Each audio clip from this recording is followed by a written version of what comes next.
Imagine that you have just arrived in Miami and are getting set to watch 3 women's basketball games. You check your phone and then you see this. Wait, what? You and 849 other fans who were eager to see Unrivaled live had their plans derailed because to player safety and health, which is PR, speaking of injuries, a professional basketball game was canceled due to injuries. Now, consider this. When was the last time you heard of a professional sports event being canceled due to injuries? It sounds like something from the local YMCA rec league or the type of league where mothers alternately bring the orange slices.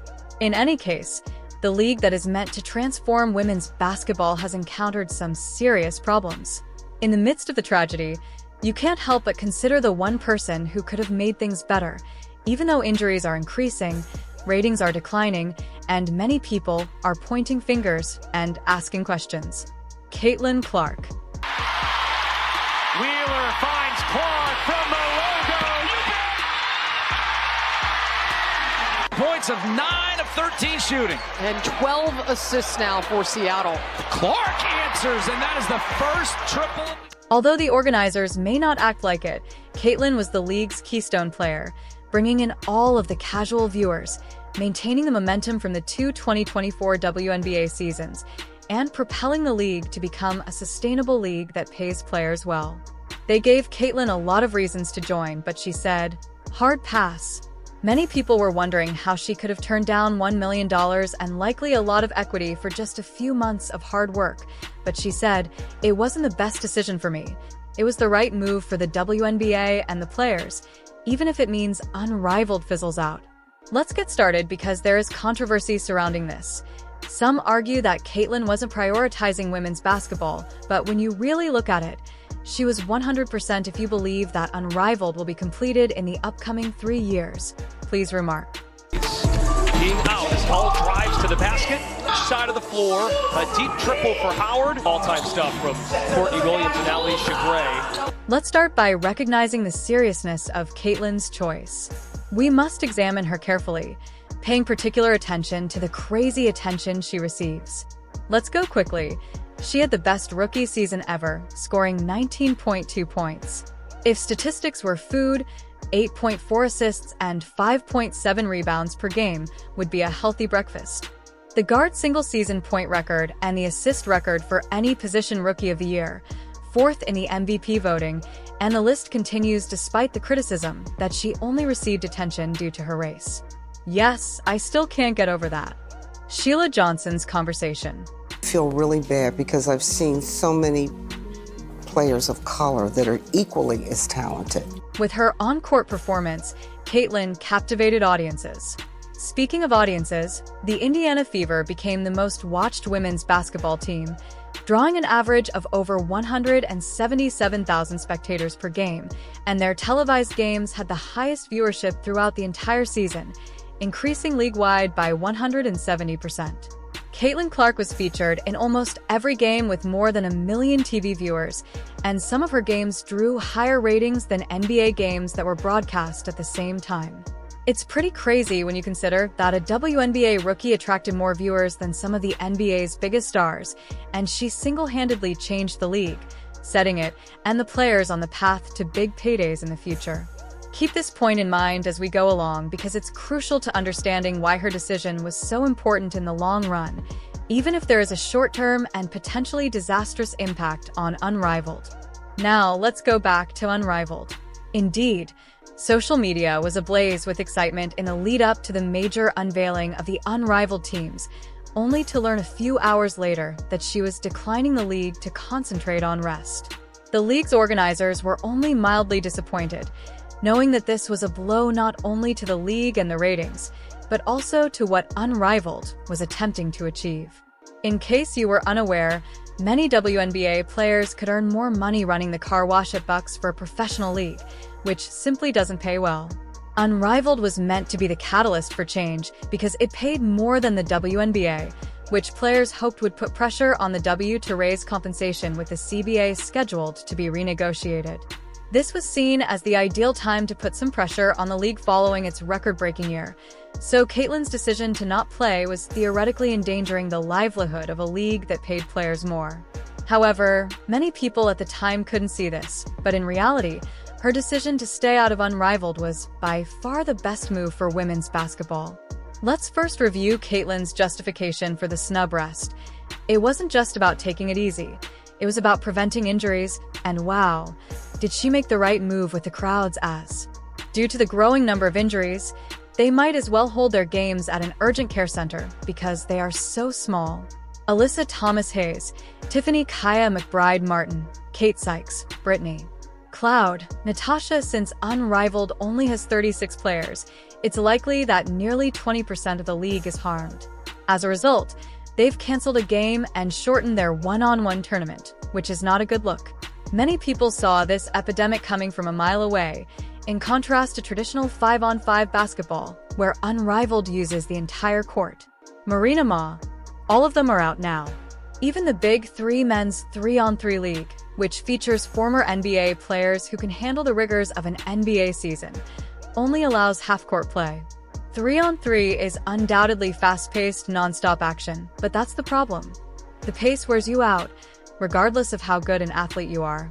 3-on-3, there are always more room for development, the actions that you can get into. Gray, a deep triple, yes! They are aware that full-court 3-on-3 is extremely taxing on the body due to the constant running, cutting, and defending, and that when players are worn out, they are much more likely to roll an ankle, pull a hamstring, or tweak a knee.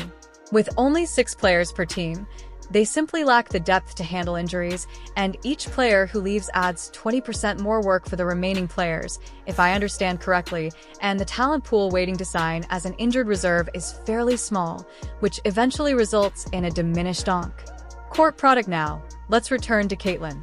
Imagine for a moment that she committed to Unrivaled, was lighting it up, and then suffered an ACL tear in a freak accident. The biggest star in women's basketball and possibly the most marketable female athlete in the world could miss her highly anticipated second WNBA season, and there's no guarantee that she'd return and be the same player.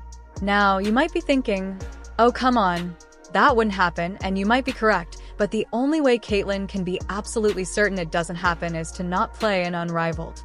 In my opinion, the $1 million she forfeited was an investment in her career, the WNBA, and women's basketball in general, because don't fool yourself, without a healthy Caitlin Clark, the WNBA would return to its typical pattern of sluggish but steady expansion, ratings would decline, and the players' share of the pie would become much smaller.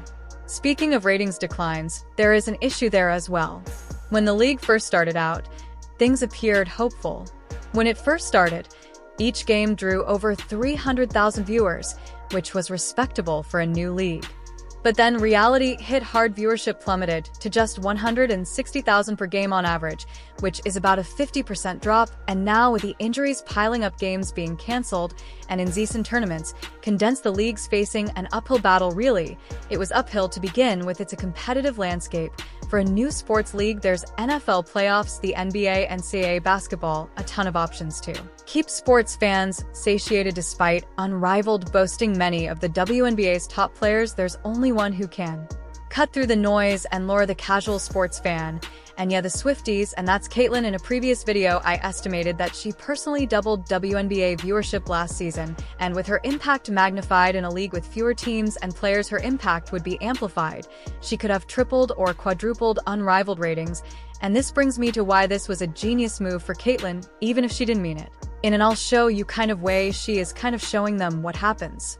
Without her, her absence further reinforces her importance, and in a twisted way, the worse Unrivaled perform, the more Caitlyn's brand value rises. On the surface, the idea of Unrivaled struggles benefiting a single player's brand sounds bad, but it's the reality, and the good news is that a rising Caitlyn tide lifts all boats. Think of it this way, we all know Caitlyn's impact on ratings. She's in high demand. I would argue that Caitlyn not playing an Unrivaled gives fans time to miss her. As they say, absence makes the heart grow fonder, and there's no doubt that anticipation is building for the 2025 WNBA season, and with all the moves the Fever made to stack the team around Caitlin. You just know ratings will be off the charts. A healthy and rested Caitlin dominating on women's basketball's biggest stage in a true best versus best format draws the most eyeballs to the women's game and creates value for the league and all players. And that's where Caitlin has been incredibly consistent.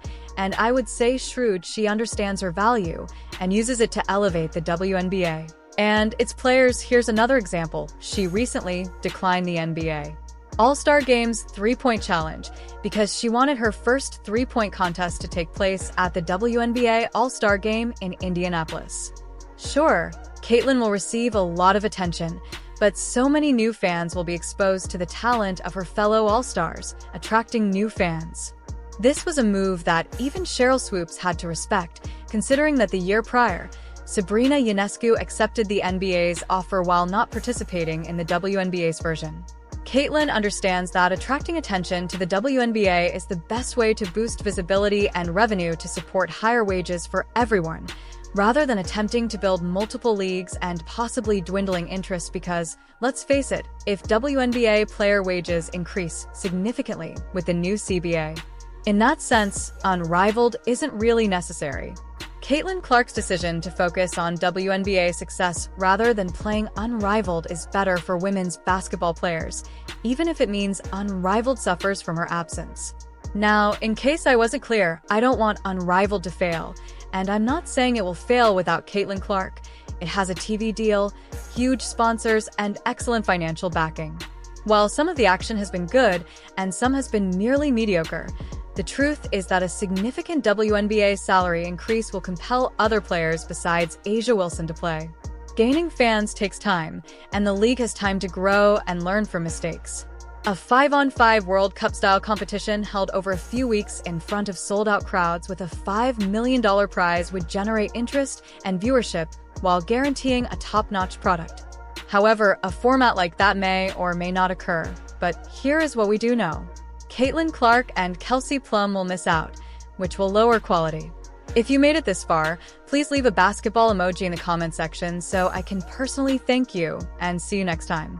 Caitlin made the right decision for herself and women's basketball because the league needs a healthy Clark in the WNBA with a strong supporting cast to lift all boats, even if it means Unrivaled fizzles out.